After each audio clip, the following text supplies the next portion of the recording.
Hi everyone, this is April and my collection of shoes.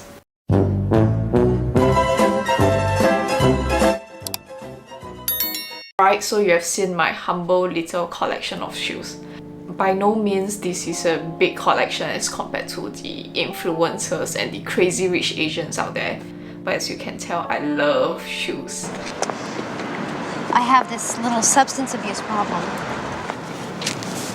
Expensive footwear. I always felt like buying shoes is kind of like dating. Like you go to a mall, you see a lot of shoes. There will be a couple of pairs that speaks to you. When you purchase the pair of shoes that makes your heart flutters, it's like falling in love for the very first time. But like most relationship, my relationship with shoes turned sour after my collection started to grow. And I eventually broke up with them. Well, not exactly broken up. I still need shoes to walk in. But I really stopped purchasing new pairs of shoes, even when they make my heart flutter and give butterflies in my stomach. Let me explain. So in order for shoes to be in pristine conditions, you need to care for them, undust them, and take them out for a walk every now and then. And for some very expensive shoes that is made out of some sort of special leather, you need to keep them in the optimal humidity or they will have a hormonal outbreak where nasty gunk starts to form in the shoes. Well, unless there certainly is an exception where you don't have to do this. That is if you have a mother or sister that loves to clean shoes. Or a helper. I think I might be a helper or servant in my past life. Because I'm so good at cleaning. But I absolutely hate it. I really don't enjoy any sort of cleaning work. It's like there's some internal trauma within me. I absolutely hate it, but I'm actually pretty good at it. But the reality is I reach out to the same pair of shoes every single day. And you know what? The expensive shoes always gives me blisters. And the cheap ones doesn't. I've tried walking in them at home. They still give me blisters and I don't understand why. But I guess maybe I just have really cheap feet. So cheap! But if you were to ask me whether I regret my decisions, no, I never regret any of my decisions. Life's simple. You make choices and you don't look back. But the thing I've learned is just because we love something, it doesn't mean that we should indulge in them or own them. Therefore, I'm proud to announce I am a reformed shopaholic.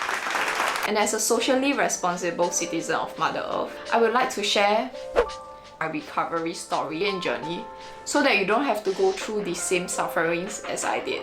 So other than shoes, there are a few items which I've spent thousands and thousands of dollars on, but as a reformed shopaholic, I no longer do. So keep watching this video and hopefully it can help you save some money.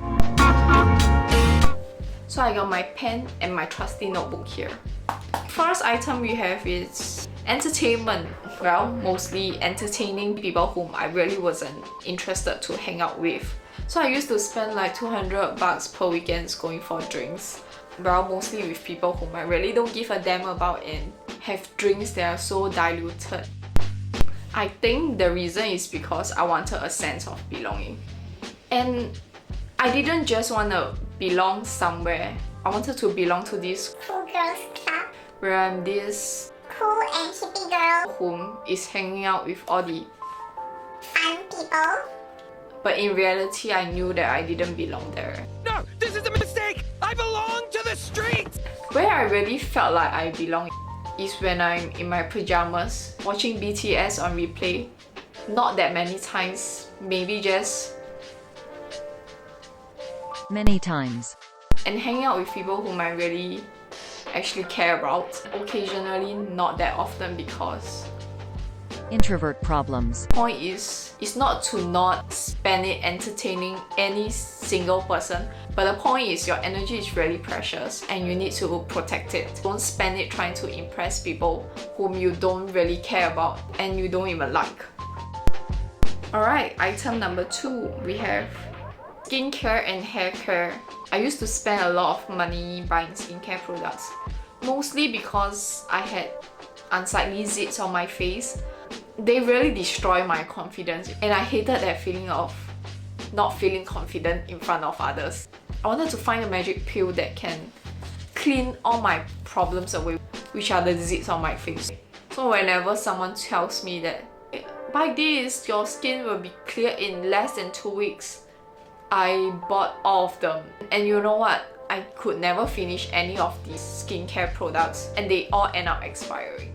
And my skin still didn't get clear. But later on in life, I really found out how you can actually clean your skin. What really cleared out my skin is eating clean, sleep well, manage my stress, and actually having minimum skincare products on my skin. I don't actually blame myself for that. I was trying to solve a problem. So chemistry. But it's just along the journey I found out what worked and what actually didn't. So similarly to skincare is actually hair care. I used to go to salons every 3 months for hair treatments because they tell me my scalp is bad and my hair is like totally damaged and unsavable unless I do those treatments. And on top of the hair treatments, I end up buying some hair care products as well. They all end up expiring after 2 years. Can't believe myself. So nowadays, I really try to just do my own hair treatments. Every week I will scrub my own scalp, have a hair mask on a weekly basis. And they actually really helps to maintain the hair condition.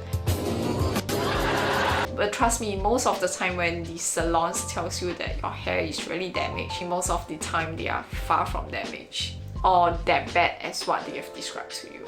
Next item, we have manicure and pedicures. I just realized all of this is like personal beauty, self-care things which I've wasted a lot of money on. And if you ask me why did I get my nails done, honestly, I have no idea. I just had a very expensive beauty habit. But honestly, they look pretty good. So these days, whenever I have this mood for like pretty nails, nowadays there's these tape-ons where they have lots of designs and they are so freaking cheap and you can just change them like every single week, which is awesome. Alright, the next item we have is fast fashion. So nowadays, a recurring topic that surrounds fast fashion is Sustainability. honestly, I haven't researched much in the area, which I should. Yes, I will do that. My personal observations with fast fashion is that the quality ain't that fabulous. So the story is, I used to purchase new clothes every single month, like dress, shorts, jumpers, crop tops, you name it, I have it. It's kind of similar to what happened to my shoes. I eventually ran out of space and I can't remember which piece I've actually purchased and I forget about them. And the story with my clothes is even worse than my shoes because they are so cheaply priced. I didn't actually really care much about them and they all end up molding in my closet and turning yellow. But if you were to end up all the money which I've spent on these cheap clothes, they actually add up to quite a lot of money. So yeah, I was basically throwing money into the sea. So nowadays, I focus a lot more on long-lasting items. Items which will bring me through a long time. I actually purchased from Uniqlo quite a bit. I'm not sure if they are fast fashion, but seriously, the quality is absolutely remarkable for the price point.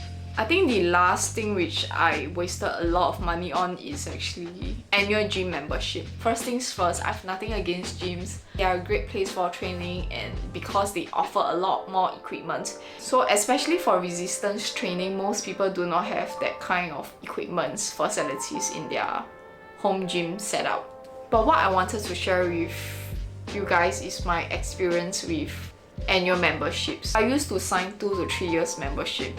Long story short, basically I wasted a lot of money because I didn't actually use the facilities as often as I thought. You know, when you first sign up, they will tell you like if you go to X amount of times, the cost per visit is only like $10 per session. I thought it was a great bargain for me where I can work out and save money. But boy, I was wrong. Like along the way, being like there was something else that keeps me from going to the gym. For the most of us, maybe you want to consider whether it is really practical and feasible to go to the gym for X number of times prior to signing up the membership. And if the answer is you are not sure, just go for the one-time package. Trust me, they might look expensive on the surface, but it actually saves you more money as compared to signing for an annual membership. Well, I think that fundamentally there is nothing wrong with self-care and spending money to enjoy life and ourselves, or else what's the point of earning money in the first place, right? But I think a lot of us, including myself, before we spend our hard-earned money, we need to consider whether we really need it or whether we want it. Because in this material world, there will always be something that's newer, trendier, and even more innovative every single day, month, and year.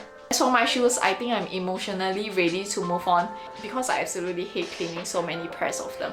And it kills my pleasures of owning them. But I haven't decided which pair I should let go of because every single pair of them has some kind of sentimental values to me. Kind of like each pair has its own story. So yeah, that's all for today's video, and I hope that this has been helpful for you, even by a little. So yeah, I will see you next week. Bye bye! Woo!